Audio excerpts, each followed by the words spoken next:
Hey there, welcome. This is The James Show, News Talk 820 WBAP, now on FM at 93.3. The big question is about both of the candidates' mental competency. Now, a lot has been made of Joe Biden because, look, he's noticeably different, and if you deny that, then you're not a serious person. The question is, does that make him unfit to be president? And I believe most of his supporters don't think it does. Look, he was already acting kind of goofy in 2020, and he got a few million people to vote for him. So that's really who it's up to. It's not up to you. It's not up to me. It's up to the people who go to the ballot box. Because I've always submitted that even a guy who is in mental decline, who has the correct policy preferences, deserves your vote more so than the guy who has the policies that would take this country in the wrong direction, but he's sharp as a tack. You know, the declining, bumbling, decrepit old free market capitalist pig would be a better president than the young, hip, zippy, sharp socialist. So look, now that we have it in proper context, let's ask someone who knows a little bit more about it. Back on the show, Lee Richardson. She's a brain health coach from the Brain Performance Center, which I drove past it the other day. I didn't realize you were so close to the station. Welcome back, by the way. But hey, Lee. Thank you for having me back. And we've got such a great conversation to have. Yeah, so let's address both of these guys together first. Are Biden and Trump slipping mentally? As a brain health coach, what do you think? I think they both have showed they've made mistakes. They both have showed lack of mental capacity and clarity. And I mean, if you go back with Biden, the time you can start a timeline. Let's just stay in 2024, but we'll start it in January. And there's consistently been evidence that he is struggling mentally, and part of that, you know, is with his speech, is with his demeanor, his gait. And then, but you know, Trump has showed some decline as well.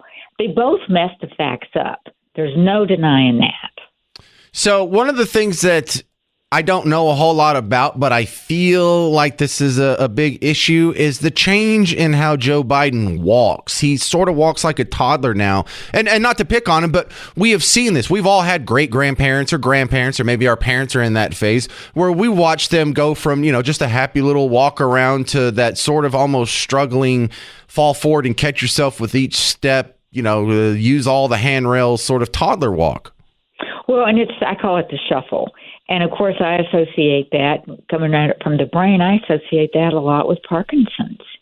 Now, the recent annual physical that Biden had said that he's fine and there's no need for a cognitive test. So I struggle with that. Yeah, that's always suspicious, too. No, he's so good we don't even need to test it. Yeah. And I think that, you know, if you look at, when I think of our president, I connect that to our military. And if you look at what goes on in our military, there are age restrictions for active duty. In the Army, it's 17 to 35. The Navy, it's 17 to 41. And there's a retirement age. There's a retirement age of 64 if you're a general or flag officer. And you can stay in up to 68 if approved by the president. Oh, that's interesting. I didn't know all those rules. The other thing that now I'm thinking about it is swirling in the back of my head. You mentioned the change in walking patterns was representative or indicative, perhaps, of Parkinson's. Now, I'm not a brain health coach. I was thinking as old people get so weak and they stop working out completely, their muscles just get so atrophied that it changes their gait. But you saw something different. Well, I did. And it's, you know, that you have a sensory motor strip, and that's a part of your brain, and that controls all the way that every part of your body communicates with your brain. And I don't think his walk is the most evident. There is no doubt about that. And I do look at it now. Am I saying I think he has Parkinson's? No. But that's when I see someone walk like that, because I've worked with that community.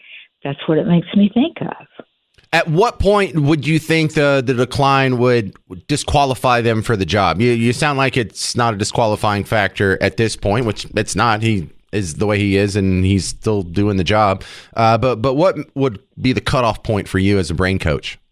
Well, see, I think we have to take it up a level. Did you know that 19 members of Congress are at least 80 years old? Ooh. Mitch McConnell is 81. Right. And the median age of the people in Congress is 65 years old. So to me, we look at Biden, we look at Trump, we look at their behavior, and we're judging their behavior. And many of us, I mean, we've got every year there's an election. It's amazing how stress goes up. I mean, and I'm worried about the economy. I'm worried about jobs. I'm worried about inflation. And I think most everybody is. But I think we've got to take it up a level and just say, at what point is it the right decision? You can't be an airline pilot past the age of 65 for aviation safety. Well, you give me a lot to think about, but now my question turns to how would we diagnose? How would we know if someone is past the point of qualified, if they've declined too much? I mean, do we take them out and play Trivial Pursuit at the bar, or what do we do? I think we'll give them a cognitive test, and I think the physical comes into play, but I don't think that's a big part of being president. I think what's more important is your crisis decision-making capabilities and your strategy and your planning and your mental acuity and clarity. And there are different cognitive tests that can be administered. And I think if you're going to give one to Biden, give one to Trump. Absolutely. My concern is if you give them to everybody in the Congress and those two, where's that going to leave us? And I don't know. I mean, I don't say that with any judgment, but if we're going to open up that can of worms, then we need to have some systemic plan in place, and we don't. We need to have them all play a Jeopardy tournament against each other, like the Congressional Tournament of Champions, and we'll see who's still with it and who's not. There's a dude in Congress right now who 13 years ago was concerned that Guam might tip over, and he's been reelected like 6 times since then. So I don't think people care too much about the cognitive functions of their representatives on some levels. But Lee Richardson, Brain Performance Center in Dallas, thanks for being back on the show. Thanks for having me. All right, what do you think? Have they declined so much? Has Biden and or Trump declined so much that they're not fit for the job? Or is this just an ad hominem attack in an election year and people need to pay more attention to the policies and not the person behind the podium? 800-288-WBAP, 800-288-9227. And if they're not unfit, what would be the final sign that you would say, all right, that dude has gone so far away, he can't be president anymore? How bad would it have to be? 800-288-9227. This is The James Show, News Talk 820 WBAP, now on FM at 93.3. Welcome to The James Show, News Talk 820 WBAP, now on FM at 93.3. Well, a new report comes out with some concerns about Biden's mental health, and then we have the ex-White House doctor, Ronnie Jackson, who says this is a national security issue. Now, I would like to add, I made the sort of the James Show rule about cognitive decline earlier, but I would like to add a corollary to that. When I said it doesn't really matter if your guy isn't mentally sharp as much as he follows the right policies. A capitalist pig who is in mental decline would still take this country in a better direction than a socialist who's sharp as a tack. One legitimate criticism to that is what Ronnie Jackson brought up today, and that it could be a national security issue. There's a lot of people who think if we're going to strike America, this is probably the best time. While you have a guy with cognitive decline, we have our missiles going toward him. He has to make a flashpoint decision with a definite time limit on it, and you put him under pressure like that, we have a chance that they may make the wrong decision or not retaliate or pull it off in time or whatever. And then this could influence, even inspire some national security issues. Jessica in Plano, you're on The James Show. What do you think? Talking about Biden's cognitive health. Yes, right? ma'am. The lady that you were just talking to said that, his last doctor checkup, that they didn't even give him a cognitive test because he was just that great, doing that well. But how come he's not being accountable for all those documents and paperwork that was found in his properties? Because he was a forgetful old man. That's what they said. Yeah, and it's the fun part of this is the tightrope we all have to watch them walk. If you go search right now, Jessica, if you go search about he was held not mentally fit to stand trial. PolitiFact and Snopes and all these other organizations will say that's not true. That's not what the report said. The report didn't say that he was mentally unfit to stand trial. And they're right, but they're really parsing the words here. They said he was so mentally unfit and such a slobbering, forgetful goober that he would be sympathetic to a jury. And look, that's basically the same thing.